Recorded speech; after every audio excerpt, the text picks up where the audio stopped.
নমস্কাৰ শ্বেয়াৰ মাৰ্কেটৰ মুখ্য বাতৰিলৈ স্বাগতম জনাইছো। বাতৰি আমি ইউএছ মাৰ্কেটৰ পৰা আৰম্ভ কৰিব লাগিব। কালি ইউএছ মাৰ্কেটত অলপমান তেজি দেখা গৈছে, অলপমান বুলিশনেছ দেখা গৈছে। কেইদিনমান জুৰিতো মাৰ্কেট ইউএছ মাৰ্কেট অলপমান ৰিকভাৰ হৈছিলে, লাইফ টাইম হাইৰ পৰা ভালেখিনি কাৰেকশ্যন দেখাইছে, তাৰপিছত এতিয়া ৰিকভাৰী মুডত আছে। কালি অলপমান বাঢ়িছে, টেকনলজি শ্বেয়াৰ কালি অলপমান বাঢ়িছে ইউএছত, তাৰ ফলত নেছডেক আৰু ডাও জোনছো অলপমান বুলিশ হৈ পেলাই ক্লোজিং দেখাইছে।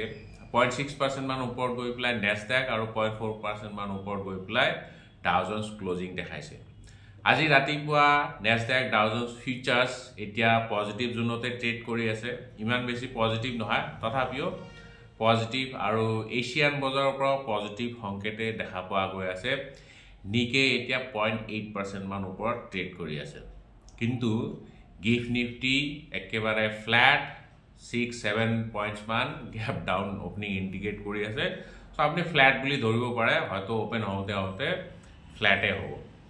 চ' ডেটা যদি চাই, ডেটা কালি অলপমান নেগেটিভ, কাৰণ FII কালি এগেইন প্ৰফিট বুক কৰিছে। 3,642 ক্ৰ'ৰ্ছৰ ষ্টক তেওঁলোকে বিক্ৰী কৰিছে, কিন্তু DIF 4,646 ক্ৰ'ৰ্ছৰ ষ্টক বাই কৰিছে। চ' FII DIR বাইং আৰু চেলিঙৰ মাজতে মাৰ্কেটখন চলি আছে।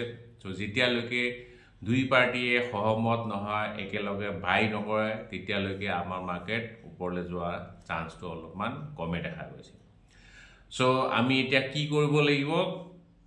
মোৰ লাগিছে মাৰ্কেট অলপমান একদম লাইফ টাইম হাইৰ ওচৰত কেইদিনমান কনচলিডেট কৰিব। নিফটি যেতিয়ালৈকে 26,000ৰ ওপৰত আছে তেতিয়ালৈকেতো ইমান চিন্তা নাই বাৰু, কিন্তু যেতিয়া লেভেলটো ব্ৰেক হ'ব, 26,000 ব্ৰেক হৈ পেলাই তলত যদি গুচি আহে, তেতিয়াহ'লে অলপমান পেনিক চেলিং আহিব পাৰে। চ' গতিকে সাৱধান। কিন্তু নিফটিৰ কাৰণে 26,300টো এটা মেজৰ হাৰ্ডেল হৈ আছে। বহুতবাৰ ট্ৰাই কৰিছে সেইটো ব্ৰেক কৰিবলৈ, 3-4 বাৰ এটেম্প কৰিছে, কিন্তু আল্টিমেটলি পাৰা নাই, ফেইল হৈছে। চ' যদি এতিয়া ক্ৰিপ্টো মাৰ্কেট চাই, ক্ৰিপ্টো মাৰ্কেট পৰহিৰ দিনাতো ভালেখিনি কাৰেকশ্যন দেখা গৈছে, ক্ৰেছ বুলি ক'ব পাৰে, কিন্তু কালি ভালেখিনি ৰিকভাৰ হৈছে। পৰহিৰ যোনখিনি কি ক'ম লুজ হৈছিলে, সেইখিনি কালি আকৌ গেইন কৰিছে, মানে 7% মান ওপৰত গৈ পেলাই বিটকইন, ইথেৰিয়াম ক্লোজিং দেখাইছে। চ' ক্ৰিপ্টো মাৰ্কেটত অলপমান ৰিকভাৰী দেখা গৈছে। আৰু আজিৰ পৰা 3 দিনৰ MPC মিটিং বহিবলৈ গৈ আছে, মনিটৰী পলিচি কমিটিৰ মিটিং, মানে ইণ্টাৰেষ্ট ৰেটটো কিমান থাকিব তাৰে বিবেচনা কৰিব। গতিকে আউটকামটো, এইটো 3 days মিটিং হয়, চ' আউটকামটো ফ্ৰাইডে মানে আহিব। গতিকে মোৰ লাগিছে মানে কি ৰাইজে ভাবি আছে ৰেট কাৰ্ডটো এটা হ'ব লাগে, আৰু আমাৰ RBI গভৰ্ণৰ তুহিনকান্ত পাণ্ডে তেখেতে কোৱা মতে মানে ইংগিত দিছে যে এইবাৰ চাগে এটা ৰেট কাৰ্ড হ'ব। কিমান ৰেট কাৰ্ড হয়, 25 বেচিছ পইণ্টৰ ৰেট কাৰ্ডটো সকলোৱে অনুমান কৰি আছে। যদি 50 বেচিছ পইণ্টৰ ৰেট কাৰ্ড এটা হয়, মাৰ্কেটৰ কাৰণে এটা পজিটিভ ছাৰপ্ৰাইজ হ'ব, আৰু তেতিয়া হয়তো মাৰ্কেট অলপমান ওপৰলৈ যাব লাগে। আৰু এনেওতো যোনটো ইনফ্লেশ্যনৰ ডেটা 0.5%ৰ ইনফ্লেশ্যন, মানে ইনফ্লেশ্যন নাই বুলি ক'ব পাৰে, কিন্তু ইণ্টাৰেষ্ট ৰেট 5.5% হৈ আছে। চ' ইমানটো কিবা এটা বহু খাপ খোৱা নাই বস্তুটো, মানে ইনফ্লেশ্যন যদি নাই, ইণ্টাৰেষ্ট ৰেট কিয় ইমান হাই হৈ আছে? চ' ভিতৰত কিবা হয়তো প্ৰব্লেম থাকিব পাৰে, কিন্তু ইণ্টাৰেষ্ট ৰেট কাৰ্ডটো এটা হ'ব লাগে। আৰু ইউএছততো ৰেট কাৰ্ড কৰিম বুলি কৈছে ডিচেম্বৰত, লেটছ চি কি হয়।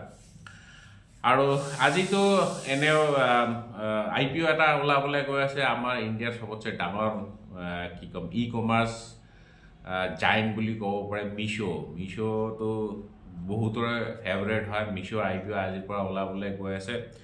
চ' এইটো IPO এপ্লাই কৰিব পাৰি নে নাই এতিয়ালৈকেতো চোৱা নাই বাৰু। তাৰোপৰি আৰু দুটা IPO ওলাবলৈ গৈ আছে, বিদ্যা ৱায়াৰ এণ্ড একুইজ, দুইটা আৰু IPO ওলাবলৈ গৈ আছে। আচ্ছা, এতিয়া অলপমান আমি ষ্টক স্পেচিফিক নিউজ চাম। তাৰ আগতে দুটামান কুৱেৰি লৈ লওঁ। বহুতকেইটা কুৱেৰি আহিছে, কিন্তু ইমানকেইটা হয়তো লোৱা সম্ভৱ নহ'ব। Let's see. উৎপল কেৱল sir stop loss GTT order কেনেকৈ লগাব পাৰি মানে এটা শ্বেয়াৰ 100 টকাত কিনিলোঁ ছাপ'জ বাঢ়ি গৈ 150 টকা ধৰক শ্বেয়াৰটো মোৰ ভাল লাগে কিন্তু মই প্ৰফিটটো হেৰাব নোখোজোঁ যদি কেতিয়াবা 130 হৈ যায় তেতিয়া যাতে শ্বেয়াৰটো চেল হৈ যায় এনেকৈ জিটিটি অৰ্ডাৰ লগাব পাৰিনে যদি শ্বেয়াৰটো বাঢ়ি গৈ থাকে বিক্ৰী নকৰোঁ ধৰক অকণমান বুজাই দিব প্লিজ অ'কে কথাটো বুজি পাইছোঁ এইটো কোৱা হয় ট্ৰেইলিং ষ্টপ লছ এইটো জিটিটি অৰ্ডাৰ জিটিটি অৰ্ডাৰে লগাব লাগিব জিটিটি মানে good for the day trailing stop loss এইটোত লগাব লাগিব মানে ডেইলি আপুনি ৰাতিপুৱা উঠিয়ে ট্ৰেইলিং ষ্টপ লছ লগাব পাৰে বা আপুনি চাই লওক আৰু ছুইং ল' ক'ত আছে তাতে আপুনি জিটিটি অৰ্ডাৰ এটা লগাই দিব পাৰে হা আইডিয়াটো বেয়া নহয় লগাব পাৰে তাৰপিছত পুলেন ডেকা ছাৰ মোৰ একাউণ্টৰ পৰা 2-3 দিনৰ মূৰে মূৰে 300-500 এনেকৈ গ্ৰ' পেৰ জৰিয়তে কাটি থাকে মই ধৰিব পৰা নাই কেনেকৈ বন্ধ কৰিব পাৰোঁ অলপ বুজাই দিব আপোনাৰ চাগে এইটো মেণ্ডেট ৰেজিষ্টাৰ কৰা আছে অটোপে বুলি যাক কোৱা হয় চ' সেইটো ৰেজিষ্টাৰ কৰা আছে সেইটো মিউচুৱেল ফাণ্ডত থাকিব পাৰে বা আপুনি যদি লোন চোন লৈছে সেইটো বেংক মেণ্ডেট ৰেজিষ্টাৰ কৰিছে তাৰ কাৰণে অটোপে ৰেজিষ্টাৰ কৰা হয় এইটো বেংক মেণ্ডেট বুলি কোৱা হয় চ' তাতে ক'ৰবাত আপুনি অপশ্যন এটা পাব এইটো গ্ৰ' নহয় আপোনাৰ যদি ইউ পি আইৰ জৰিয়তে কৰিছে ইউ পি আইত গৈ পেলাই অটোপে বুলি অপশ্যন এটা থাকিব তাত সেইটো ডিচেবল কৰিব লাগিব বাট যদি লোন চোন লৈছে সেইটো ডিচেবল কৰিব নালাগে নহ'লে আকৌ ফাইন চাইন ল'ব আকৌ যি বস্তু লোনত লৈছে সেইটো বস্তু উঠাই লৈ যাব পাৰে বাইক গাড়ী বা হোৱাট এভাৰ আৰু চ' মেইনলি অটোপে ৰেজিষ্টাৰ হৈ আছে অটোপেটো ডিচেবল কৰিব লাগিব আচ্ছা বাকী কুৱেৰিকেইটা পিছত ল'ম বাৰু আজি ষ্টক স্পেচিফিক নিউজ দুটামান চাওঁ ইণ্ডিয়া চিমেণ্ট নিউজ চাব লাগিব ইণ্ডিয়া চিমেণ্টে তেওঁলোকৰ এটা ছাবচিডিৰী আছে ইণ্ডোনেছিয়াত এটকল এনাৰ্জিণ্ডো সেইটো ইণ্ডোনেছিয়াৰ কোম্পানী ছাবচিডিয়াৰী হয় সেইটো পুৰা ষ্টক মানে তেওঁলোকৰ যোনখিনি ষ্টেক আছে সেইখিনি চেল কৰিবলৈ গৈ আছে ৰাশি মিনাৰেলছ পিটি লিমিটেড বুলি 5.4 সৰু কোম্পানী এটা হয় 5.4 ক্ৰ'ৰ্ছৰ কোম্পানী সেইটো চেল কৰিবলৈ গৈ আছে আৰু এইটো ইণ্ডিয়া চিমেণ্টছৰ তেনেকুৱা একো ইম্পেক্ট নেপেলায় কাৰণ ৰেভিনিউৰ পৰা অনলি 0.5% মান কণ্ট্ৰিবিউশ্যন আহে আৰু সেইটো কোম্পানীৰ পৰা চ' মুঠতে তেওঁলোকৰ এটা ছাবচিডি চেল কৰিবলৈ গৈ আছে আৰু কেপিআই গ্ৰীণে 490 ক্ৰ'ৰ্ছৰ এটা অৰ্ডাৰ ৰিচিভ কৰিছে EPC অৰ্ডাৰ এটা ৰিচিভ কৰিছে গুজৰাট ষ্টেট GSECL মানে গুজৰাট ষ্টেট ইলেক্ট্ৰিচিটি কৰ্পৰেশ্যন লিমিটেডৰ পৰা তেওঁলোকে 110 মেগাৱাটৰ ফ্লটিং ছ'লাৰ পাৱাৰ প্ৰজেক্ট এটা বনাবলৈ গৈ আছে এইটো EPC প্ৰজেক্ট হ'ব এইটো হ'ব কাদানা ডেম ৰিজাৰ্ভাৰৰ ওপৰত মানে ফ্লটিং এটা ছ'লাৰ পাৱাৰ প্ৰজেক্ট বনাবলৈ গৈ আছে RRP ইনফ্ৰা প্ৰজেক্ট লিমিটেড তেওঁলোকে এটা অৰ্ডাৰ ৰিচিভ কৰিছে সৰু অৰ্ডাৰ 26 ক্ৰ'ৰ্ছৰ অৰ্ডাৰ এটা ৰিচিভ কৰিছে এইটো ৰিচিভ কৰিছে তামিলনাডুৰ তিৰুভান্নামালাই চাৰ্কেলৰ পৰা তেওঁলোকে মানে মেইনলি ৰোড এটা ৱাইডেনিং কৰিবলৈ গৈ আছে বহল কৰিবলৈ গৈ আছে 2 লেনৰ পৰা 4 লেন আৰু সৰু অৰ্ডাৰ তো যিয়ে নহওক RRP ইনফ্ৰা সৰু কোম্পানীয়ে হয় IRFC Indian railway finance corporation আই এম চিয়'ৰ বহুতৰে ইয়াতে ইনভেষ্টমেণ্ট আছে railway stock PSU defence stock বহুত ৰেলি কৰিছে সেইটোতে সোমোৱা বহুত মানুহ সোমাই পৰিছে চ' IRFCৰ এটা নিউজ আছে তেওঁলোকে এটা তেওঁলোকৰ লোন এটা এপ্ৰুভ হৈছে $300 মিলিয়ন US ডলাৰৰ লোন এটা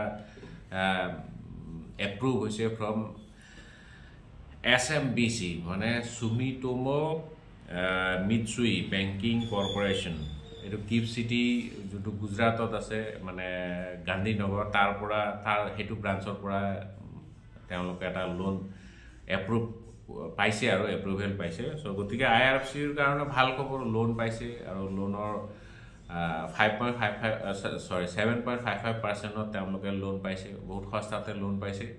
আৰু এইবিলাকতো ফাইনেন্স কোম্পানী হয়, লোন লৈয়ে ব্যৱসায় কৰে। চ' গতিকে IRFCৰ কাৰণে পজিটিভ নিউজ। আৰু তাৰপিছত কেনাৰা বেংকে 3,500 crores কেপিটেল ৰেইজ কৰিবলৈ গৈ আছে থ্ৰু বেসেল 3 কমপ্লায়েন্ট Tier 1 বণ্ডৰ যোগেদি। এতিয়া বেসেল 3 Tier 1 বণ্ড কি হয়? এইটো মেইনলি বেংকিং সেক্টৰৰ কাৰণে এটা বণ্ড হয়। তেওঁলোকে এইটো বণ্ড ইস্যু কৰে বেসেল 3 কমপ্লায়েন্ট Tier 1, মানে এইবিলাকৰ লায়াবিলিটি অলপ কম থাকে, কিন্তু ইন্টাৰেষ্ট ৰেট অলপমান বেছি। মেইনলি যোনবিলাক HNI বা ডাঙৰ ইনষ্টিটিউশ্যন তেওঁলোকেহে এইবিলাক বণ্ড বাই কৰে, কাৰণ অলপমান ৰিস্কি হয়। ৰিটেইল ইনভেষ্টৰে এনেকুৱা ধৰণৰ বণ্ড বাই নকৰে, কাৰণ কি এইটো মানে তেওঁলোকৰ একো অব্লিগেশ্যন নাথাকে। যদি ইন্টাৰেষ্ট দিব নোৱাৰে বা কেতিয়াবা যদি কেপিটেলো দিব নোৱাৰে, মানে কোনেও একো কুৱেশ্যন কৰিব নোৱাৰে। এইটো অকল বেংকিং সেক্টৰৰ কোম্পানীয়ে এইটো বণ্ড ইস্যু কৰিব পাৰে। তাৰপিছত বানচালৱেৰ GST নোটিছ এটা ৰিচিভ কৰিছে। 208 crores এটা GST নোটিছ ৰিচিভ কৰিছে। FY21 হয়। এইটো ষ্টেট GST কাউন্সিলৰ পৰা, গাজিয়াবাদ চাৰ্কেলৰ পৰা। তাৰে ভিতৰত 69 crores টেক্স হয়, তাৰ আৰু 64 crores ইণ্টাৰেষ্ট আৰু 69 crores পেনাল্টি। গতিকে এটা মোটামুটি ডাঙৰ এমাউণ্টে আৰু কোম্পানী হিচাপে 208 crores। লেটছ সি কি হয়। চ' যিয়ে নহওক আজিৰ মুখ্য বাতৰি ইমানে। কাইলৈ আমি আকৌ লগ পাম। জয় আহক।